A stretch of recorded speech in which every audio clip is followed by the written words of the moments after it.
Scenes may not be suitable for very young audiences. Parental guidance is recommended. Ang programang ito ay naglalabas ng sensitibong eksena at impormasyon. Striktong patnubay at gabay ng magulang ang kailangan. Mula sa programang may malayang opinyon, ang hataw sa komentaryo, walang sinisino, ang tamaan siguradong malalatayan sa kanyang gulpid gulat na pagbatikos sa mga tiwali at abusadong nanunungkulang sa pamamaraan. Ang mali laging nilalabanan, ang tama ipinaglalaban. Narito na si Ka Julan Suras sa kanyang programang Batikos, Gulpid de Gulat.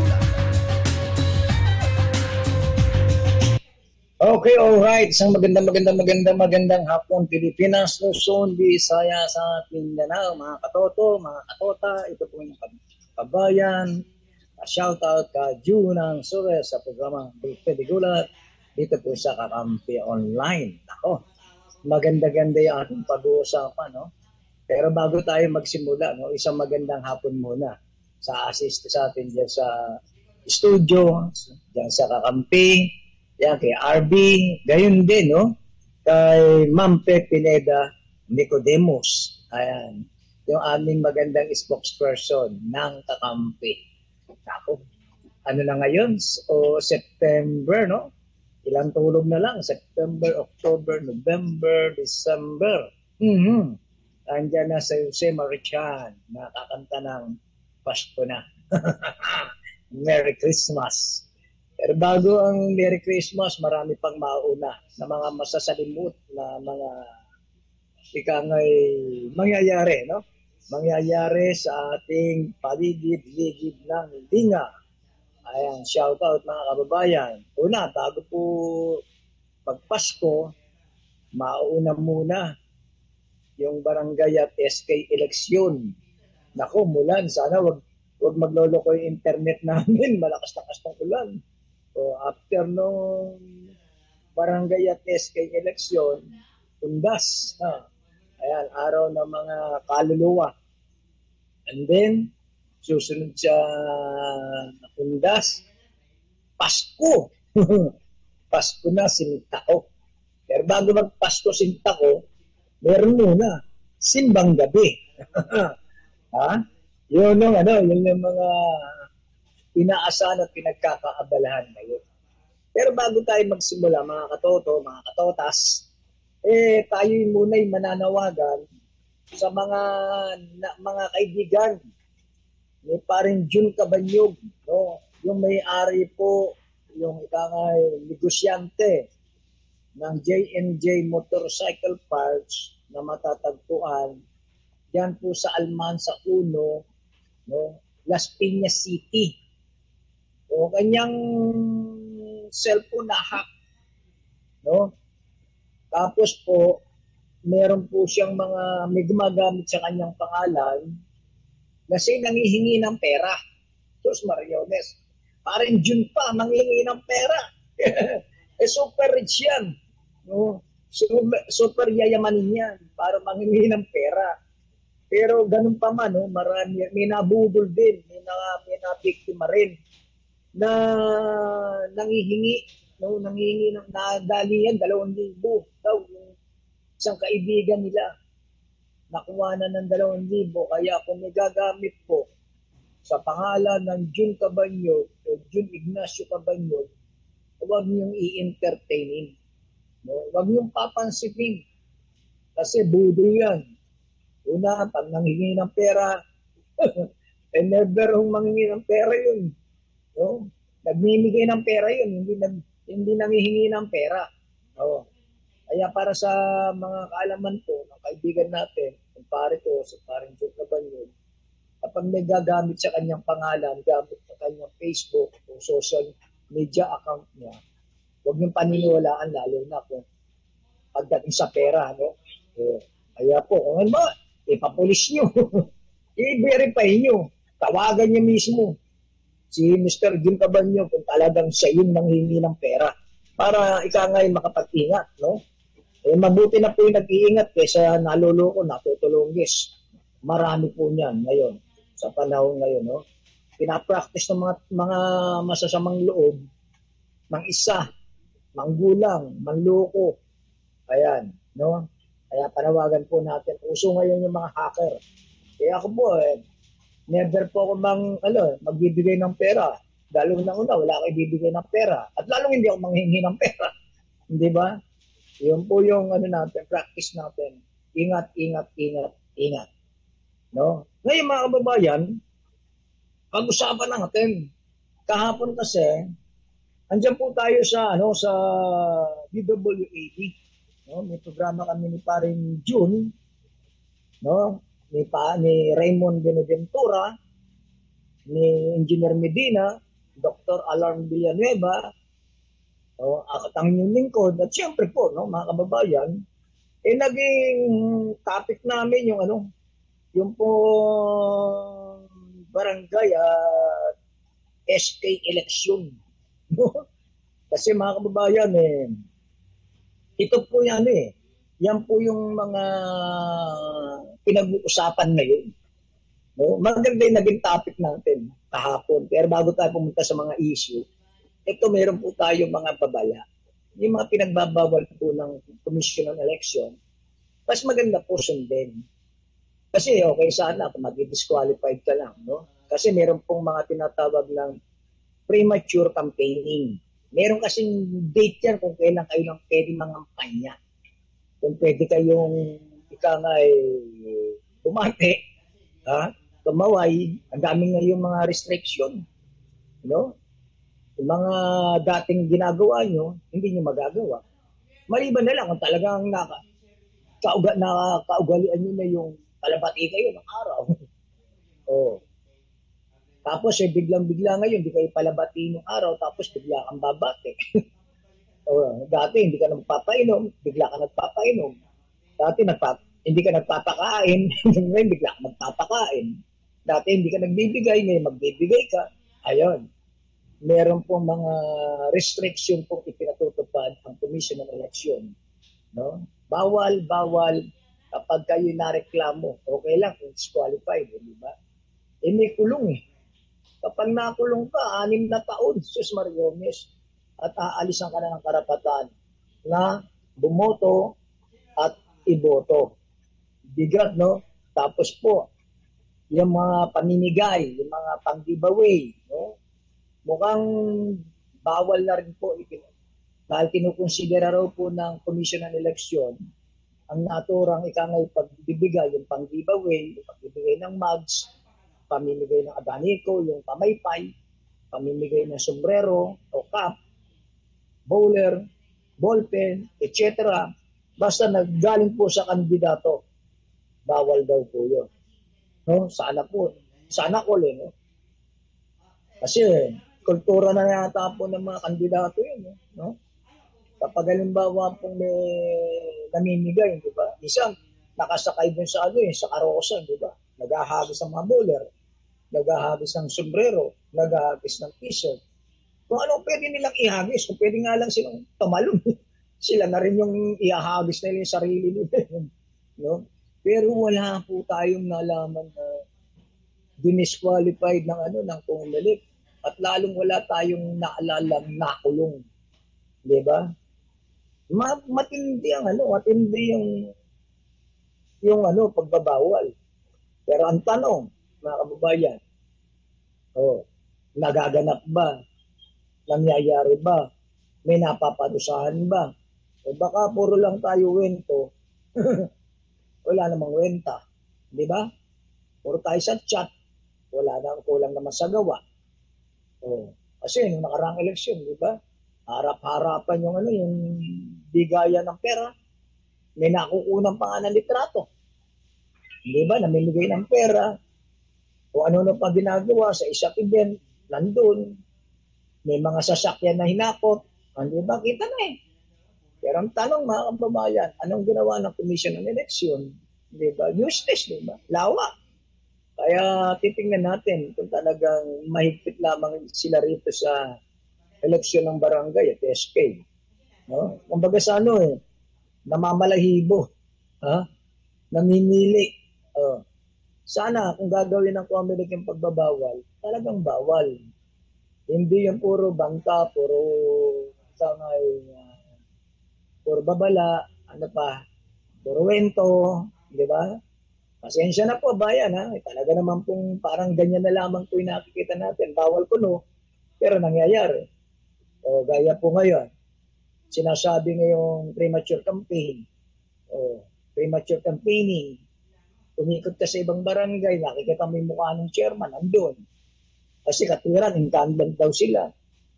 O, tapos yung mga t-shirt, andun din. Kunyari, nagwawalis. Kunyari, naghahakot ng basura. Kunyari, nagtatraffic. Pero hindi nila ka dating ginagawa. Oh. Premature campaigning ang tawag po ron. Pero kagabi sa atin, maganda pinag-usapan namin ni Paring June tsaka ni Raymond Benaventura. Ito po, no? Tama naman po. Dahil yun po yung kanilang pananaw at yun po yung opinion para sa mga pagbibigay ng advice sa mga bubutante tuloy. Botante, nahalo yung bubutante. Kasi yung bubutante, bigyan mo lang yan, boboto ka na. Iboboto na yung tiwali, iboboto na yung magnanakaw, iboboto na yung kurap, iboboto na yung adik, iboboto na yung sugarol, bayaran mo lang sila. Yun yung tawag niya, bubutante. Ngayon, sabi ni parang June, kagabi, nasa AD kami, kung pipili rin kayo ng kandidato, mabigat yung kanyang mabigat yung kanyang kwalifikasyon para sa isang kandidato. Mabigat. Ang kabigatan na sinasabi ni parang June Tabanyo, dapat daw ang isang kandidato, dapat may hanap buhay. Totoo naman, di ba? Dapat may trabaho. Kasi kapag wala raw trabaho o hanap buhay, isang kumakandidato, malamang daw po, yung pondo ng barangay, budget ng barangay, sigurado ubos. Sigurado mapupunta lamang sa bulsa ng mga kandidatong walang trabaho. Kasi ang pinagtrabahuan nila, yung budget, yung pondo ng barangay, yun yung kanilang pinagkakitaan. Kaya wag daw kayo pipili ng mga kandidatong walang trabaho, walang hanap buhay. Meron pa, mabigat. O ano pa, dapat daw po, huwag kayong pipili ng isang kandidato na manginginom. Lasenggo. O, yan daw po. Ito, pag sinabi natin morality, nandun, lasenggo. O, huwag daw pipili ng sugarol. Baka yun daw pong budget ng barangay, isugal, itaya. O, ubos ang pondo ng barangay. Huwag din daw pong boboto ng adik. Huwag daw pong kukuha ng NPA. Pag sinabing NPA, no permanent address. No? Ganun po yun. Tapos, huwag daw babaero. Kaya nakagabi, nung kami kumakain, no, napag-usapan namin yung issue. Pare mabigat yung hinahanap mong kwalifikasyon doon sa mga kandidato. Hindi lasinggo, hindi babaero.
Ayan. Umano no? Medyo bumagsak yung internet. Oh. Ayan, nag-data tuloy ako ng 2 oras. Buti may data pa ako. Di pa check kung okay, baka may putol natin. Ayan, tuloy tayo mga kababayan. Yung binabanggit ko po kasi mga kababayan, yung aming naging talakayan po sa DWAT kami. Ipili daw po kayo ng kandidato yung karapat-dapat. No? Yung pong merong yung merong pong magandang kwalifikasyon na hindi natin pagsisisihan yung ating boto. No? Hindi tayo maninisi. Kumbaga, kasi mabigat yung kwalifikasyon ni Parang Jun. Ang kwalifikasyon, may trabaho, hindi sugalero, hindi babaero, no, may sariling bahay sa kanyang lugar. Marami. Sabi ko, putik pare mahirap yung kwalifikasyon mo. Maraming kandidato hindi na makakatakbo. Anyway, mga kababayan, yun naman po talaga yun. Yun yung kanya-kanyang opinion. Yun yung sinasabing wise voters. Yung mga matatalinong botante na pipili po ng mga kandidato. Para yung boto mo hindi masayang. Ngayon, kung gusto mo sayangin yung boto mo, papasok si botante.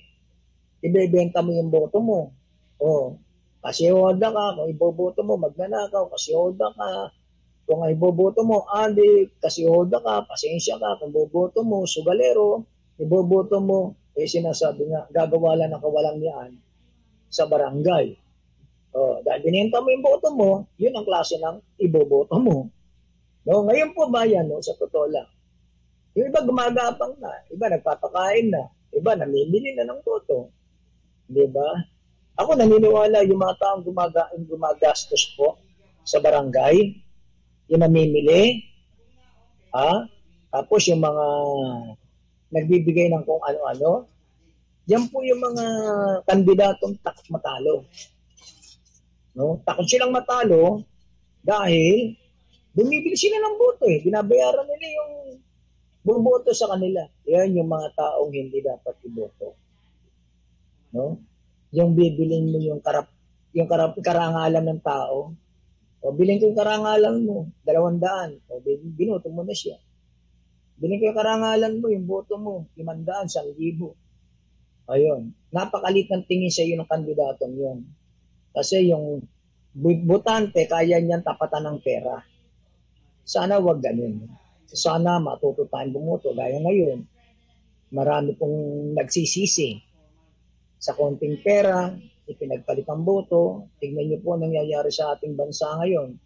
Baon sa utang, harap-harapan ang nakawan, wala tayong magawa. Hindi ba? Puro tayo mura, puro tayo reklamo. Ang tanong, sino ba bumutot nagluklok niya sa magnanakaw na yan? Sino ba nagluklok niya sa mga taong ikangay lumaabuso sa kapangyarihan? Sino ba yung bumutot niya sa mga taong ikangay pinag-iinteresan, pera ng sambayan ng Pilipino, ng taong bayan? Sino ba nagluklok dyan? Pwede niyo bang murahin yung sarili mo? Di ba? Kasi binoto ibinoto niyo yan. Bakit niyo ibinoto? Kasi magaling na artista. Pogi. May pera. Nagbabayad ng boto. Ano po? Sukle. Tignan niyo po yung Senado natin. Nagiging katatawanan tayo sa buong mundo. Hindi ba? Tignan niyo yung iniluklok natin. Niluklok niyo pala. Kasi sa totoo mga kababayan, sa mga kandidatong ibonoto ko, walang nanalo Walang nanalo, puro sa binoto ko Kasi bakit? Kasi pangit Pero yung pangit na yun yung matalino. Yun yung ekonomista, yun yung abogado, yun yung nakakaintindi ng batas. Sila yung merong talino. Pero anak ng kamote, tingnan niyo po yung mga di ba, yung mga nasa natin, kongreso natin. Tingnan niyo po, di ba, napapailing ka na lang Wala kang mapisil Puro patapon Pamanen bayan, ha? Kung meron mang magaling po, siguro, isa, dalawa lang, eh. O tatlo, di ba? Magaling man, di ba? Nakakaintindi man, pero tuta eh. Hindi ba? Disusi. Disusi, ibig sabihin, mga mamayan, may utang na loob dun sa kanyang, kita niyo po, paumanin ha, o tignan niyo po, bayan ko, binoto niyo. Pasensya na po, hindi ko binoto ha, binoto niyo. Halimbawa ni si Robin Hood Padilla, na kanino po yung loyalty ni Senator Robin Hood Padilla? Hindi ba dapat pag sinabing loyalty, yung katapatan niya na kanino? Hindi ba dapat nasa sambayan ng Pilipinas? Di ba dapat ang kanyang loyalty nandun sa bandila ng Pilipinas? Hindi ba dapat ang loyalty niya na para nasa bansa? Ano sabi niya, mga kababayan? Ano sabi ni Robin Hood Padilla? Ang loyalty niya nag-iisa lamang kay Pangulong Duterte niya. Para baga sinasabi niya, o yung top notcher, di ba? Kasi Robin Hood Padilla, top notcher. Pero ang loyalty niya raw, ang katapatan niya, wala doon sa bumoto sa kanya, Naki Duterte. Hindi ba yung mga bumoto dyan sa kay Robin Hood Padilla, parang sinampal, buti na lang ako, hindi ko siya binoto. Hindi ba? Baka dahil anong nangyayari mga kababayan, kung ibinoto ko siya at gano'n ang sasabihin ni Robin Hood Padilla, Binoy, ni Bad Boy, baka sampalin ko mukha ko. Kasi wala pala sa sambayan ng Pilipino yung loyalty niya, Naki Duterte. Binoto niyo. Insulto yun sa bumoto po kay Robin Hood Padilla. Dahil ang loyalty niya, wala sa sambayan ng Pilipino, ang loyalty niya, Naki Duterte. Oh. Bakit yung boto po ni Duterte? Ilan ba yun? Isang boto lang si Duterte, di ba? Kung ikaw kumpara mo sa milyong-milyong naniwala rito kay Padilla, kay Robin Hood, wala doon sa milyong-milyong botante ni Robin Hood Padilla na bumoto sa kanya. Ang loyalty, wala siyang utang na loob sa bumoto sa kanya, kay Robin Hood. Di ba? Wala ron. Wala siyang utang na loob dun. Ang utang na loob niya na kay Duterte dahil yun ang sinasabi niya. Oh, kung babalik po natin mga kababayan, ngayon po meron pong eleksyon na magaganap. Oh, ngayon, meron pong mga ilang talipandas na kandidato na gumagastos, bumibili ng boto. Oh, gusto niyo bang marinig yung salita na gaya ni Robin Hood Padilla? Yung mga boboto sa akin, wala akong utang na loob sa inyo. Bakit? Di ba? Kasi binili ko yung boto nyo. Di ba? Yun eh. Bakit magkakaroon ng utang na loob ang isang kandidato? Kung yung kanyang botong nakuha, binili niya. Oh, ano isusumbat doon sa nagbenta ng boto? Bakit may utang na loob ba ako sa iyo? Di ba binili ko ng 200, 100 ang boto mo? Oh, binayaran ko yung boto mo para iboto mo ko. Wala akong utang na loob sa iyo. Ganon, di ba mga kababayan? Kaya nga ito po, no, siguro, wake up call to no? Nagtataka lamang po tayo sa COMELEC. Totoo naman po ginagawa naman nila yung kanilang trabaho. Pero sa paanong paraan? Maraming bawal, pero yung bawal nangyayari at nagaganap. Hindi ba? Kaya nga sinasabi, puro wento, wala namang wenta. Sana matuto tayong pumili. Hindi ba? Sana, 6 na taon, sabi nga ni Paring June, kagabi, sa AD, 6 na taon na upo yan. Yung iba talagang gigil na magkaroon ng eleksyon dahil gusto nilang palitan na yung mga chairman na umabuso sa kapangyarihan. Chairman na ikangay walang ginawa sa kanilang barangay, lalo na ng pandemic. Hindi yung mga ayuda, pinili yung kamag-anak, ayuda, ibinulsa, gano'n, nilagpasan, may pinili, merong kinampihan, hindi kakampi ni chairman, pera, yung kakampi ng chairman, sagana. Gano'n, no, mga babayan. Kaya siguro po, no, ito isang ay panggising, pumili ng karapat-dapat, lalo ngayon. 2 years lang. 2 years lang manunungkulan ang mga mananalo sa eleksyon ng barangay. No? 2 taon lang silang manunungkulan. Imbis na 3 taon, 2 taon. Bakit? Nagkagulo nga sa COMELEC eh. Nagkawindang-windang yung mga kamoteng senador. Paumanin, no? Bakit? Kasi itong si George Garcia, COMELEC chairman, humihingi siya ng 5 billion yata ang hinihingi niya para sa magaganap na eleksyon sa 2025. Preparasyon. Eh sabi ng mga kamote, hindi lahat ng mga senador, bakit napakalaki naman? Napakalaki raw po ng gagastos yun. 5 billion o 15 billion, pero billion.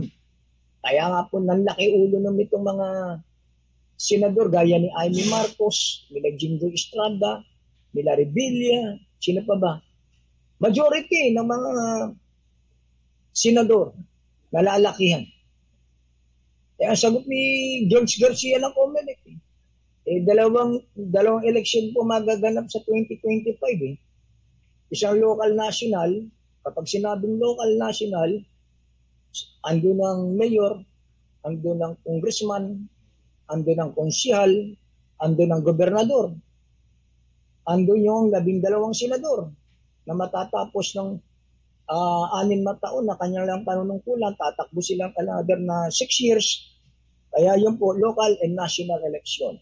Wala nga lang pong presidential. Yun po sa buwan ng Mayo ng 2025. Tapos, may magaganap na eleksyon, December naman po, December 5, kung di ako nagkakamali. Para naman sa barangay at SK eleksyon. Kaya 2 taon po lamang manunungkulan ang mga mananalo, mga opisyalang barangay ngayong eleksyon 2023. Kaya sabi nito mga kamuting mga senador, bakit napakalaki? No? Malaki daw. Pinangaturanan niyo ni George Garcia ng COMELEC. Hindi lang masabi ni Garcia ng COMELEC, sino ba may kasalanan? Kaya tayo nagkawindang-windang ngayon ng eleksyon ng barangay. Hindi ba dapat may naganap ng eleksyon ng barangay at SK noong 2022? Hindi ba pinagpaliban niyo? Hindi ba yung pondo na dapat gagamitin para sa barangay at SK election, pinalundag nyo sa ibang project?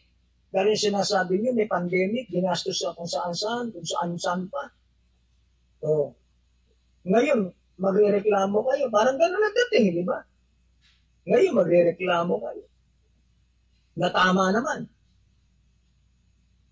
Kasi itong po mga kamuting mambabatas natin, binabalahura nila yung eleksyon. Yung karapatan ng mga mamamayang pumili ng mamamayang Pilipino na pumili ng mga karapat-dapat at susunod doon sa tinatawag sa saligang batas na bawat Pilipino may karapatang bumoto, bawat Pilipino dapat may sinusunod na konstitusyon. Pero ano ginawa? Di ba? Binalahura nito mga kamuting mga mambabatas, partikular na yan si Richard Gomez. Siya pasimuno ng postponement ng barangay SK election, di ba? Siya yung bumili. Binalahura nila dahil kung kaya nga umabot na 6 na taon eh. Panahon pa lang ni Duterte, tinaramta din yung barangay at SK election. Pinuspon ng 2 beses. Una, dahil marami rin mga tatakbo, panahon ni Duterte ito na adik at traveler ng droga. Kaya ginawa ni Duterte, pinuspon. Kita niyo po yung mga kamuting yan, di ba? Meron palang cuddler, meron palang protector, meron palang gumagamit ng droga ng mga opisyal ng barangay. Bakit hindi mo pinahuli? Hindi ba, dami mong pulis, dami mong sundalo. Dapat yun ang nilutas mo. Dapat, yun ang pinarusahan, hindi yung eleksyon. Eh, meron pala protector na chairman, nakagawad na droga. Di, huliin mo. Hindi ba, meron pa nga siyang listahan. Hindi sana hinuli mo, hindi mo pinagpalibay yung eleksyon ng barangay. Tapos, makalipas ang isang taon, sabi, magkakaroon ng eleksyon. Nagkagulo naman sa Marawi. Marawi problema. Nandun yung ISIS. Doon gumawa ng kaguluhan. Itinas ko ng barangay at SK election, buong Pilipinas. Di ba doon nagtatarantado yung eleksyon ng barangay, nagkaloko-loko. Ngayon, nanalo naman to si Bongbong Marcos. Itong ibang mga kamuti, mga mambabatas, ganun din ang ginawa. Nagpuspon na dapat nung isang taon may eleksyon. Ang katwiran, pandemic, yung pondo, pero yung pondo, hindi ginamit sa pandemic, pinalundag yung pondo, inilipat sa iba. Yung pa lamang, bayang ko, bawal na yun. Juggling pa ng tawag. Yung palulundagin yung pondo, ililipat mo sa ibang proyekto, bawal po yun. Ngayon, itong mga kamuting mambabatas, nalalaki yan doon sa hiningi na Comelec. Sinabi na nga ng Comelec nakaraan ba magkano lang dapat gastusin sa barangay at SK election? Nasa 7.5 billion yan nga tayo. Sinabi naman po ng Comelec, kapag yan pinuspon nyo, sa susunod na eleksyon, magdadagdag kami. Yun po nangyari. Nagkaloko-loko po yung budget. Tignan nyo, naghihirap na taong bayan, naghihirap ang bayan. Baon sa utang, nagmamahala ng bilihin. Pero sabi nga, parang hindi pordo yung Pilipinas Parang hindi naghihirap. Bakit po? Bayan ko, tignan nyo po. Ang Office of Vice President, bintik po yung intelligence fund at confidential funds na sinasabi. Kaya nga po yung hinihingi, sinasabi ni Pangulong Duterte, gamitin ko na lamang sa kanyang anak na si Inday Sara. Huwag mong subukan, masisira buhay mo. Di ba sabi ni Duterte yun, matandang Duterte, ito naman po para sa droga. Huwag mong subukan, masisira buhay mo. Ito yata, hindi naintindihan Inday Sara. Saan ka nakakita, bayan ko? Secretary ng Department of Education. Ang pinangangalagaan mo, ang pinoproteksyonan mo, mga eskwelahan, mga public school, mula elementary hanggang high school, yun yung sakop ng DepEd No? Tignan niyo naman po bayan kong Pilipinas. Nilagyan po ng confidential fund, intelligence fund. Hindi ba? At super laki. Kaya po, meron pong issue noong 2022, hindi ba? Yung 125 million, kung di ako nagkakamali, last year, di ba? 2022, 2023 tayo. Humingi siya ng budget, intelligence fund, or confidential fund na 125 million. Laki, di ba, bayan ko? 125 million. Sa saglit lang bayan ko No? Isang lamang po, isang iglap, napunta sa kanya 125 million. No? Na hindi alam ng sambayan ng Pilipino kung paano ginastos at kung saan ginastos. Di ba? Kasi wala resibo Maghanap pa ng resibo, tatanungin mo, ika ngayon nag-iimbestiga. Para sa tinatawag pong transparency at accountability. Saan mo ginastos, paano mo ginastos? Tinanong ka, wala kang masagot. Ang masakit bayan ko, kaya nagtatanong, Kasi 11 na araw o 15 araw lang yata ang ginastos yung pera. Yung, yung 125 million. 19 days lang yata na ginastos. Naubos yung 125 million. Yung po yung mahirap, iba yan eh. Walang pananagutan.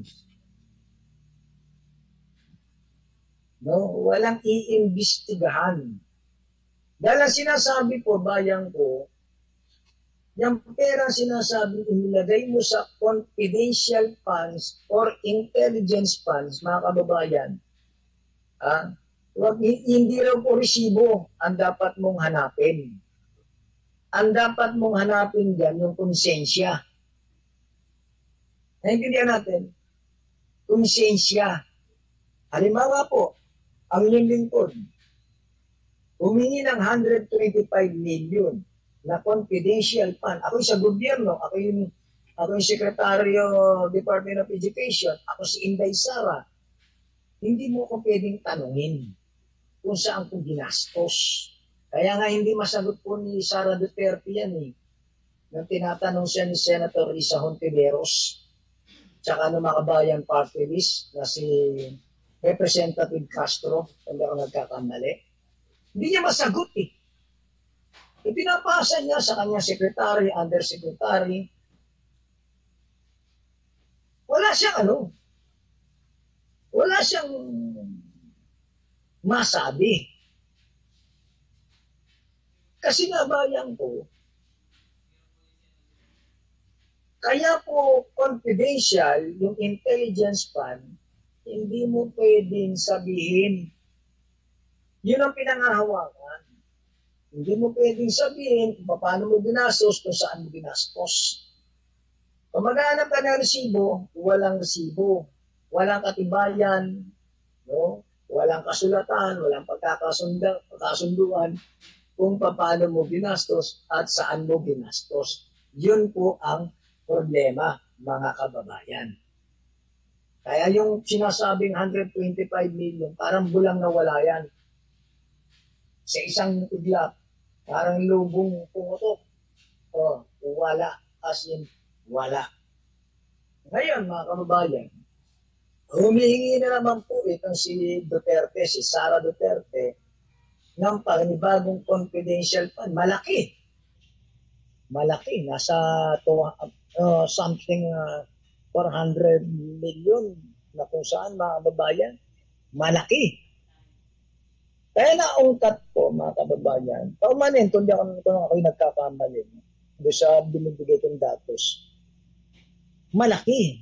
Kaya po, ang tanong, bago namin ibigay ang hinihingi mong confidential fund or intelligence fund, kung paano mo gagastusin, ipaliwanag mo muna kung saan mo ginastos yung 125 million confidential fund or intelligence fund noong isang taon. Wala eh. Walang narinig, bayan ko. Parang bola, pinasa doon sa sekretary niya, undersecretary. Kayo na sumagot. Napiga si Inday. Kaya po, nagkabali-balentong yung kanya sinasabi. Hindi niya maipaliwanag. Ang masakit, mga kababayan, eto po, no, pagdating sa krimen, no? May sila may sabuatan di ba? Meron silang proteksyonan. Ito pong mga ibang kamuting mambabatas natin. Yung mga best friend ni Inday Sara, pinasasalamatan nga po ni Inday Sara yung kanya mga best friend na nagbigay proteksyon sa kanya dyan po sa Kongreso para hindi siya makapagpaliwanag. Kasi ginong kagad. Bong, ibig sabihin, kinampana na, binulingling na po yung Kongreso. Wala nang talongan na. Close na yung ating yung ating balitaktakan, kaya po nakahang. No, ibig sabihin nakahang. Ang taong bayan nagtataka, nagtatanong, paano nga ba naubos yung 125 million na yan sa loob ng 11 na araw o 15 days? Paano naubos? Wala kakapa-kapa. Hindi ba? Nakahang yun. Wala pong sagot. Walang sagot na nakuha. Maski na po ang lingkod. Kasi tayo naman bayan, kahit tayo di kumakain lamang ng bugtong hilinga. No? Aware tayo kung ano nangyayari po sa ating bansa. No? Di ba? Hindi pwede wala tayong pakialaman. Lahat tayo dapat may pakialam. Kasi hindi pera ni Duterte yan. Hindi pera ng kung sinong demonyo yan, perang yan. Pera ng taong bayan yan. Pera natin yan. Tayo nga po bayan, di ba? Minsan wala tayong pera eh. Pero nagbabayad tayo ng tax. Pagkatapos, ikaw na walang pera, yung binabayad mong tax, dinadapurak lang nitong mga timawa sa kwarta, nasa posisyon. Diba? Ito yung mga walang kabusugan. 6 na taon upo yan, mga kababayan. Ngayon, nakahang, diba? Wala sagot. Wala kang makuwang ikang ay sasagot sa katanungan mo. Tapos ito pong mga talongges na mga mambabatas na best friend ni Inday Sara, mga kababayan, sila yung nagbibigay pa ng proteksyon. Hindi ba dapat nagtatanungan? Dapat, di ba, meron diyan po sa Kongreso, dapat ba imbestigahan yan? Pero nangyari po ba yan? Kita niyo po si Rebillas Agimat.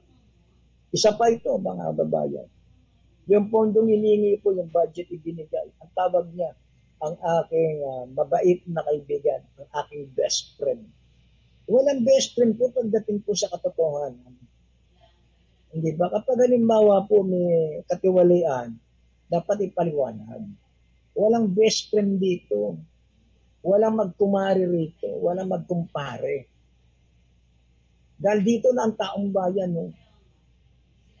Hindi ba kayo nahihiya doon sa mga pinaggagawa niyo po sa Senado? Hindi ba kayo nahihiya sa pinaggagawa niyo sa Kongreso, sa Kamara? Yung dapat yung imbestigahan, hindi niyo ma-imbestigahan bagkus pinoproteksyonan. Kaya po pag yung ni Mayor Benjamin Magalong, matindi yung kanyang binitawan. Matindi po si Benjamin Magalong. Ang magnanakaw ra, mga kababayan, no? Nanakawan tayo. Kasi magnanakaw yun. Yung mga ordinaryo magnanakaw. Oh.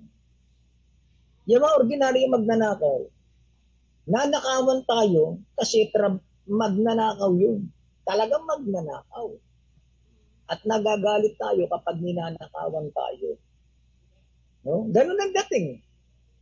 Ang magnanakaw, trabaho nila yung magnakaw kasi magnanakaw sila eh. Sabi ni Benjamin Magalong, mayor ng Baguio City. Pero, mga kababayan, tayo, lahat tayo, lahat tayo. Tayo, umipili tayo ng magnanakaw para tayo nakawan. Ibig sabihin, yung mga politikong magnanakaw, alam na nating magnanakaw, ibinoboto pa natin, pinoproteksyonan pa natin, no? Hinahangaan pa natin, iniidolo pa natin, at kayo lang pala, hindi ako. Yung magnanakaw, binoboto, iniluluklok, pinupwesto, para tayo yung nakawan. Binoboto niyo yung magnanakaw, para tayo yung pagnakawan. Asa na logic ba, mga kababayan? Sabi ni Mayor Benjamin Magalong, galit tayo sa magnanakaw. Totoo naman eh. Di ba? Kapag may snatcher. Hindi ba? Kapag kapag nahuli, bugbog sarado sa taong bayan yan. Minsan, gutay-gutay na yan bago makuha ng pulis. Minsan, napapatay pa. Di ba? Kasi, magnanakaw siya. Snatcher, pag nahuli, bugbog sarado. Bugbog sa taong bayan. Bakit yung mga magnanakaw po sa gobyerno? Ibinoto nyo, niluklok nyo. Meron pa nga 3, di ba? May kaso po ng ng plunder eh. 3 senador yan. Banggitin ko na. Hindi naman ako malalibel dito dahil nandiyan naman po yung katibayan. Di ba si Sexy, si Pogi, si Tanda, sangkot sa ano yan, di ba? Sa scam, sa Napolis Pidat scam. May kaso yan eh. May batas po ba yan, di ba? Kapag ang kaso mo, plunder case ka, wala kang karapatan tumakbo. Wala kang karapatan ibinoto. Pero tignan nyo ba yan? Di ba? Nasa Senado. Itong matanda, si Enrique, political lawyer niya ni legal advisor. Ni Kuting. Ni Kuting doon yung banggit ko. Ni Bongbong Marcos. Binoboto para tayo nakawan. May kaso ng pagnanakaw, may kaso ng katiwalian, iniluklok sa gobyerno. Kaya nasan po yung kukote nito mga bumoboto pa amanin? Naghahanap tayo ng pagbabago, pero ang pagboto, hindi natin ginagawang sagrado. Yun lang sinabi ni Robin Hood Padilla, masakit yun. Top notcher, number 1 senador. Binoto ng 21 million yata bumoto yan. 21 million ang bumoto kay Robin Hood. Tapos sasabihin sa inyo ni Robin Hood, wala akong loyalty sa inyo. Wala sa inyo ang loyalty ko na kay Duterte. Bakit ganun? Isa lang ang boto ni Duterte, di ba? Maliban na lang kung may magic na nangyari. 21 million versus one vote. 21 million voters plus 21 vote. Plus 1 vote. Taknang tulangan ng buhay ito. Sakit nun, di ba? Buti na lang hindi ko binoto yun. Kundi siguro sinasampal ko mukha ako. Walang yato, binoto ko, wala palang, ang loyalty pala nito, wala doon sa boto ko, na kay Duterte. Hindi ba? Kita nyo naman po, nagkakalat sa Senado yung binoto nyo. Masabi, ginawa ginawang pelikula yung Senado, kapag nagsalita na, talagang, kung gusto mo manood ng comedy, manood ka na lang, kapag nagsasalita po si Robin Hood Padilla, panoorin. Comedy yun. Comedy nakakabuisit. Hindi ba? Ito po yung nangyayari ng mga babayan. Talaga naman pong hindi dapat naman mangyari. Pinapayagan kasi. Pinapayagan. Sana po mga babayan, yung mga ganito mga sistema, ito napapag-usapan lamang. Kasi boboto na naman tayo eh. Boto na naman ang sambayan ng Pilipino sa magaganap na eleksyon ngayon 2023 October. Ito yung pinakamababang political structure ng Pilipinas, ang barangay. Pero dito lamang po, nakikita mo na yung kaabusuhan, di ba? Katusuhan, kawalangyaan. Ano pa ba? Pwede natin sabihin, mga kababayan. Kasi tinatanggap. Kasi pinapayagan. Ang isang kwalifikasyon, kahit maganda, nagiging pangit kapag wala kang pera. Yun na yata po yung kultura eh. Ngayon, bayan nakakalungkot, kukunti na lamang po yung wais na matatalino na botante. Nadadamay po yung mga matatalinong botante. Siguro, dahil na rin sa hirap ng buhay, kita niyo po yung bigas ngayon.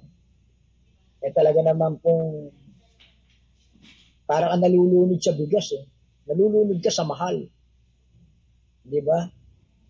Wala tayong matinding programa para solusyonan ang patuloy na pagtaas ng bilihan, partikular ang bigas. Sabi ni Pangulong Bongbong, naglagay siya ng price ceiling, naglagay siya ng presyo, na ang tatamaan naman yung mga maliliit na manininda. Buti kung tatamaan yung mga timawang negosyante, di ba? Hindi, maliliit eh. Kasi binibili nilang ng mahal, pagkatapos gusto mo ibagsak ang presyo. Hindi ba? Yung wala pong walang solusyon na maayos. No, wala pong konkretong ika nga po pwedeng gawin. Shortcut ang ginawa po, mga kababayan. Malang bilihin, di ba natin? Ganon di ba? Ibaba natin. Paano ibababa? O di gawin natin 41 o 42 pesos ang kilo, 45. Hanggang doon. Paano po yung namuhunan ng 38? Di ba? Na 38 yung unan, ibebenta nila ng 41 para may 3 piso sila. Tapos gagawin mong 41, di wala nang kita yung nagtitinda. Hindi ba? Kapag nahuli, kakasuhan ka. Paano yung kapital ng maliit na negosyante? Di ba? Yung manininda. Pero yung talagang tunay na talagang nagtatago, nag-i-imbak ng mga bigas sa bodega, no? Inaano nila yun, tinatago nila, tapos ilalabas nila pag mahal. Binili nila lang ng mura, tapos kapag nagkaipitan, kapag gipit na taong bayan para sibuyas, itatago, pag walang mabili, tsaka ilalabas ng paunti-unti, pero mahal. Dito papasok na naman tayo sa sinabi ni Marcos, Bongbong. 42 to 45. Magtitinda ka, ikaw negosyante. Papayag ka ba na nangapitan ka ng 40 pesos? Binenta mo ng 40 pesos, bibenta mo 41. Paano yung babayad mo sa mga bodega, manininda mo? Paano yung babayad mo sa ginamitan mo ng sasakyan? Ano ibabayad mo sa pwesto mo? Malamang hindi ka magtinda. May lumabas po bayan ko para makaagapay lamang yung bigas. Yung 41 to 45 na sinasabi ko. Hindi mo makakain, kulay dilaw. Parang pagkain na lang ng baboy yun. Para masunod lang nila yung perang binigay ko sa price ceiling ni Marcos, magtitinda sila ng 41 o 45, pero ito lang yung halaga ng 41 mo. Yung hindi mo makakain. Yung lasang umok, yung lasang hindi mo makakain dahil nga po may amoy yung bigas o ano pa man. Yun lang ang katapat ng pera mo.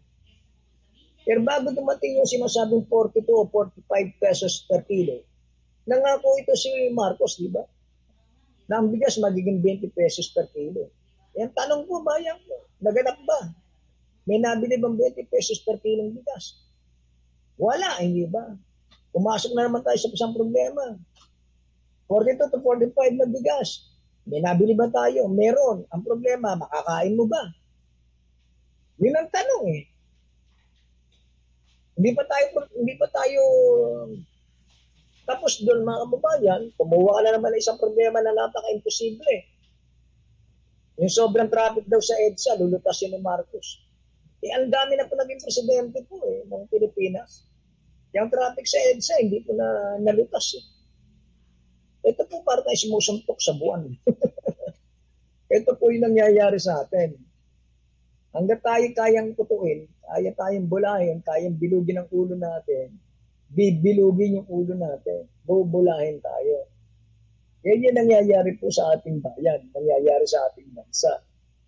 Paasa, ang tinatawag po ron.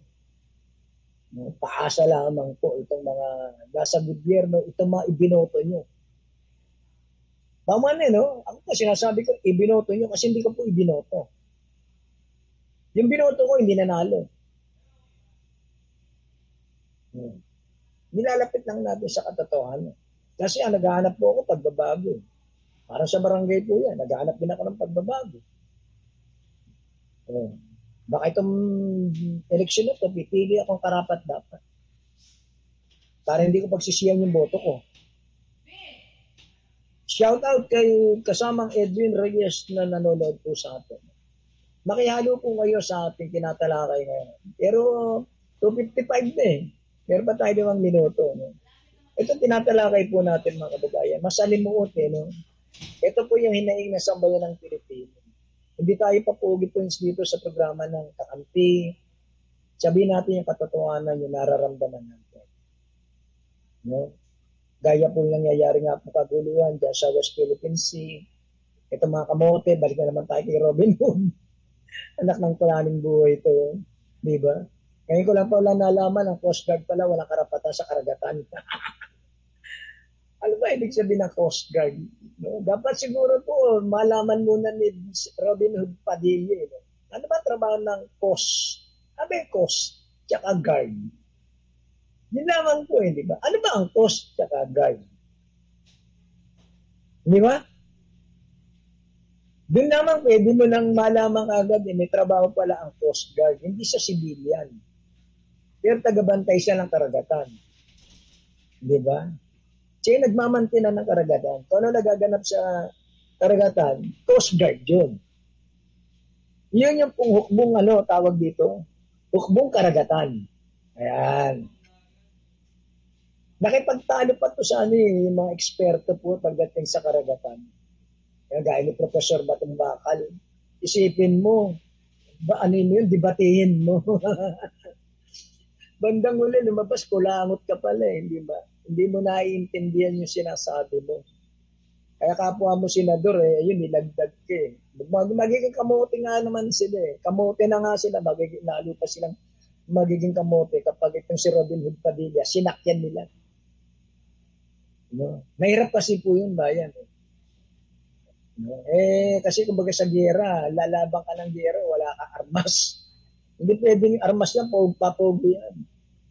Pagdating mo sa Kongreso, sa Senado, utak na labanan mo dyan, na-armas mo. Hindi yung masabi mo, kung hindi parang pelikula yan, lagi kang bida kahit mali ka.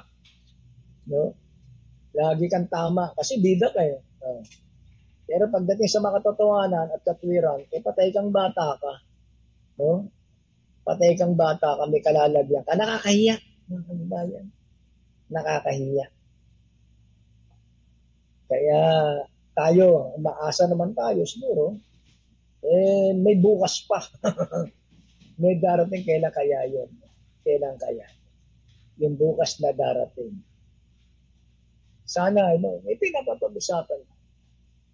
Ito po, simula ng pagbabago, dumuna tayo sa unti-unti. Balik ulit tayo sa grade 1. Pumili ng karapat-dapat. Pag may natutunan ka dito sa ginagawa mo ngayon, siguro pag naging high school ka na, college ka na, matalino ka na. No? Nasa tao po naman yan. Nasa tao. Kapag hindi tayo natuto, wala na. Pare-para tayo malulunod. Lalo ngayon, tingin ng iba no? Iba yung nakawan ngayon. Dati, ang nakawan lang sa gobyerno, milyon milyon, ngayon, billion na nakawan Isipin niyo po yan, no? Yung mga smuggler, mga rice hoarder, yung mga nagtatago, nahuli, pero ayaw pangalanan. Hindi ayaw kasuhan. Kaya nagtataka tayo dito sa Bureau of Customs. Ano ba trabaho niyo? Sino ba yung nahuli? Ba't hindi niyo pangalanan? Mabigat ba? At hindi niyo mapangalanan? Bakit hindi niyo kasuhan? Mabigat ba? At hindi niyo makasuhan? Parang ganun. Nahuli mo na yung smuggler Nahuli mo na yung kriminal Ang problema, hindi pa makulong. No? Huli ko no. Lawa, di ba? Kaya bayang ko, no? Ay, nako. Sana maging makatotohanan ng gobyerno. Ito, harapan po ito. Yung harapan na nakawan, kanya po yung panahon ni Duterte, tindi ng parliament, di ba? Wala na ron, yung malalaking ulo, yung mga mastermind, yung mag-maniobra. Wala na panagot po. Napanagot yung mga, para lang po yan yung mga lumabas na droga sa Bureau of Customs. Ang nahuli, yung bugigero, whistleblower. Pero yung nagpasok ng toneladang shabu, hindi po nahuli yun. Ay, nako mga kababayan. No? Sana po, no? Sana po magkaroon tayo ng maayos na panuntunan sa buhay. No? Sana matuto tayong huwag yung panisan lawa, huwag yung bulag, bilatang mata mo, wala ka nakikita. Dapat meron kang pakialaman tawag din. Dapat may pakialaman. Abangan niyo po yung susunod na programa, no? Ang Tinig at Tintig. Ni kasama ang Cooper Kaulugan, si Ma'am Pepe Neda Nicodemus. Ang po yung lingkod, kabayan, ka-shoutout ka, Jun Sures dito sa programang Gulpe de Gulat sa Kakampi Online. See you on Thursday. Mabuhay po sa bayan ng Pilipino. Salamat RV, salamat Ma'am Pepe Neda Nicodemus. Shoutout, kabayan. Mula sa programang May Malayang Opinyon, ang hataw sa komentaryo, walang sinisino, ang tamaan siguradong malalatayan sa kanyang gulpe de gulat na pagbatikos sa mga tiwali at abusadong nanunungkulang sa pamahalaan. Ang mali laging nilalabanan, ang tama ipinaglalaban. Narito na si Ka Julan Sures sa kanyang programang Batikos, Gulpe de Gulat.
Doon po sa kaso na ikinail ko against the mayor and against the members of the local finance.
Issue is di service naman po ito sa gobyerno. As committee. Na Vice Mayor ang hindi gumawa ng maayos na trabaho. Okay.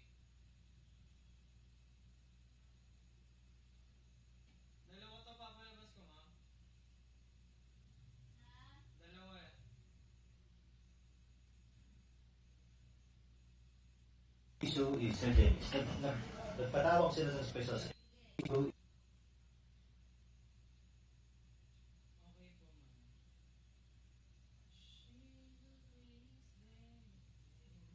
Doon po sa kaso na ikinail ko against the mayor and against the members of the local finance committee as well as the members of the city council. Ang nagsasuffer eventually, tama rin ang inyong observation, yung ating mga constituents. Na March 2, March 16,